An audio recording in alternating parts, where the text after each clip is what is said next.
sur Kisongi Songi officiel. Bienvenue na balandi nyonso ya kala. Bienvenue na balandi nyonso ya sika. Bonjour, bonsoir et surtout bon après-midi. Et cela ne dépendra qu'à l'heure à laquelle vous allez nous suivre.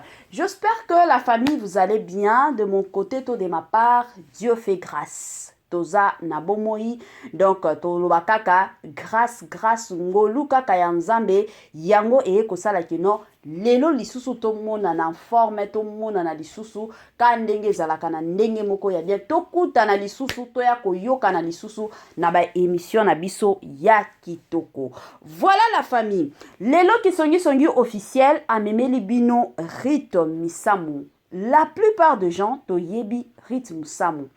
Tanto beta masolo ya Rythme Misamu toyebi ye azalaka mwana ya mama na biso Marie Misamu.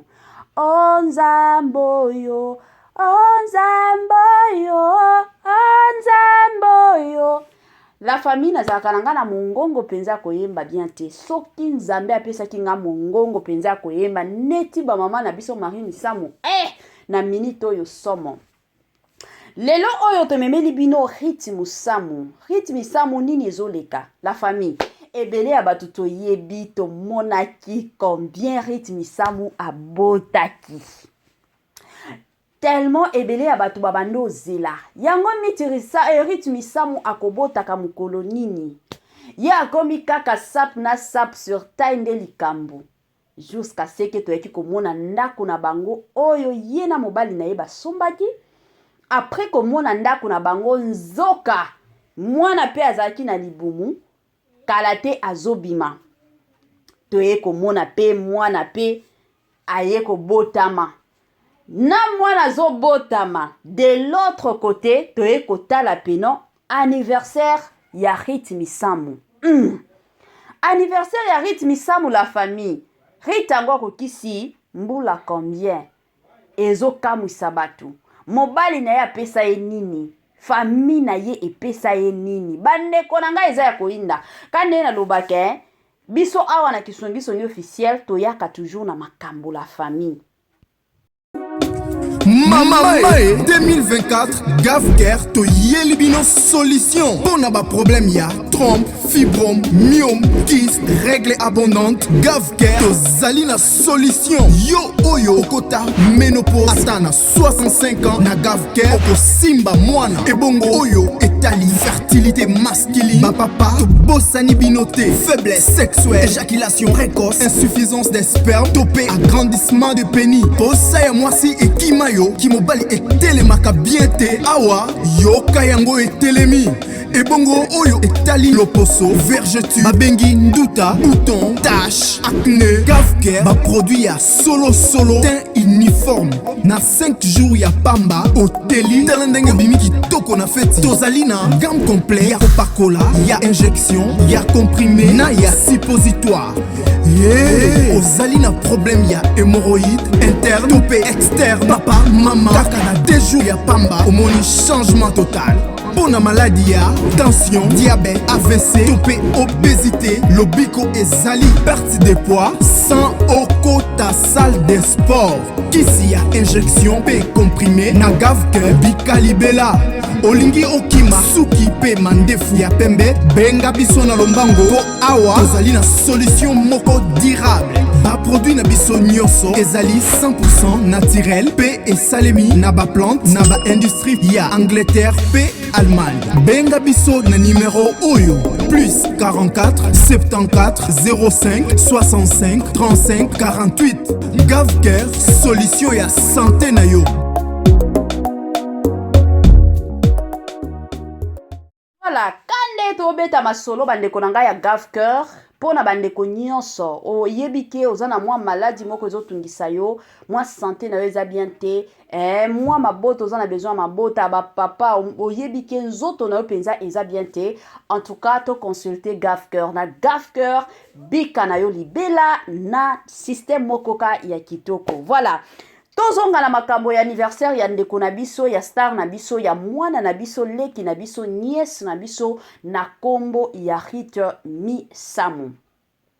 La famille Rythme Misamu a outi ko fêter ses 30 ans mbula autre chikoloba 30 ans de pouvoir hein 30 ans bandeko nanga eza mokete tomonaka na ba place ebele na ba pays ebele soki eza na ba âge o ba famille ba fetaka ezalaka soki mwana akokisi ane moko mwana akokisi 5 ans mwana akokisi 12 ans mwana akokisi 16 ans mwana akokisi 21 ans mwana akokisi 30 ans et puis à partir de 30 ans tokendaka tito zela 50 ans soki déjà moto akokisi 30 ans normalement ezalaka toujours feti moko ya munene parce que ce n'est pas donné à tout le monde toyaki komona rythme samu 30 ans na ye tala kaka mama ya sika bébé kuna kote mosusu azolelaka lelaka ifo nanu abongisa mwana asala boye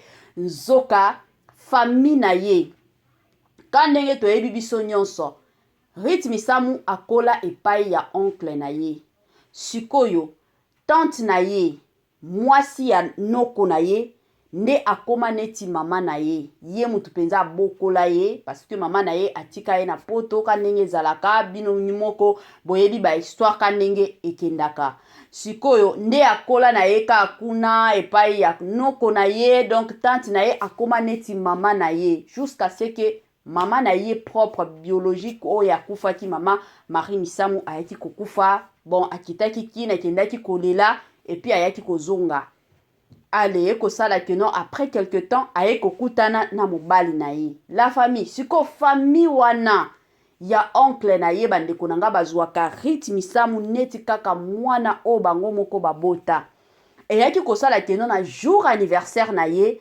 bandeko nanga ezalaki somo baye na ba caméra bayeli ye bambongo batie na ba enveloppe bayeli ye gâteau o tobengaka na anglais cake bayeli ye bandeko nanga ezalaki wow ezalaki penza kitoko la joie côté mosusu bakie bazui bébé kuna côté mosusu bazoyembela rythme samu donc bo sentir que non mwana aza na kati ya famille yango ezalaka toujours bongo yango ngana lobaka toujours na bandeko oyo banyokolaka bana ya bandeko na bango omona mama kulutu azonyokola bana ya leki na ye parce que leki na ye akufa atika bana omoni mama kulutu akomi konyokola bana wana bandeko nanga ba exemple ka ndenge tomona ka ndenge na uti ko expliquer bino ndenge la famille noko na mwasi ya ndeko na biso rythme samu basorganiza basalela rythme samu surprise batie ba mbongo na ba enveloppe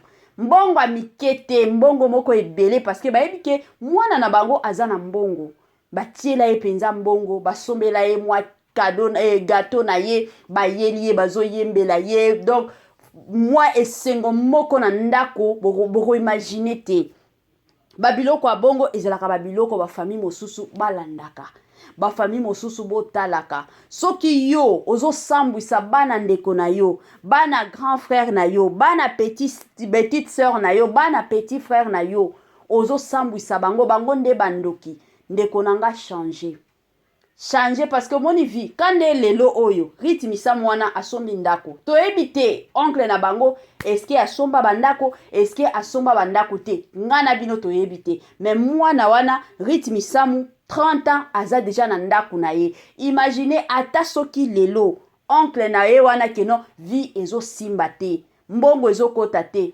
mwana wana akozwa oncle na ye keno oncle ya kovanda na ndako nanga oncle mwa mbongo yango oyo esungaka bino ou bien chaque fin du mois atielaka bango mbongo keno mbongo yango oyo bofutaka ndako boliaka je m'excuse akoki kozwa bango en charge pourquoi parce que bango pe bazwaki ye en charge mais na communauté na biso la plupart abatu tozala kaka ndoki boye Mama 2024 Gavker to Yelibino solution. Pour na ba problème ya trompe, fibrome, myome, kyste, règle abondante. Gavker to zalina solution. Yo oyo kota ménopause atana 65 ans na Gavker oko simba mwana. Ebongo oyo etali fertilité masculine. Ba papa to bossani binoté, faiblesse sexuelle, éjaculation précoce, insuffisance des spermes, topé agrandissement de pénis. Posa ya mwasi ekimayo ki mobali etelemaka bien te awa